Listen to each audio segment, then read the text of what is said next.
সুপ্রভাত বন্ধুরা, আজ শ্রাবণের শেষ সোমবার। আজ মধু এবং আমি যাচ্ছি বাবার মন্দিরে পুজো দিতে।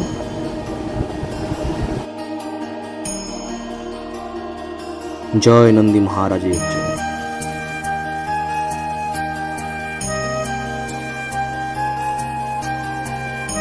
আমাদের পাড়ার রাস্তাটার অবস্থা এতটাই খারাপ যে পিছনে বসে আছে মধুর হাতে গঙ্গা জলের অবস্থা তো খুবই খারাপ, পড়ে যাচ্ছে রীতিমতন। এইভাবে চলতে চলতে চলে এলাম আমরা বাবার মন্দিরে।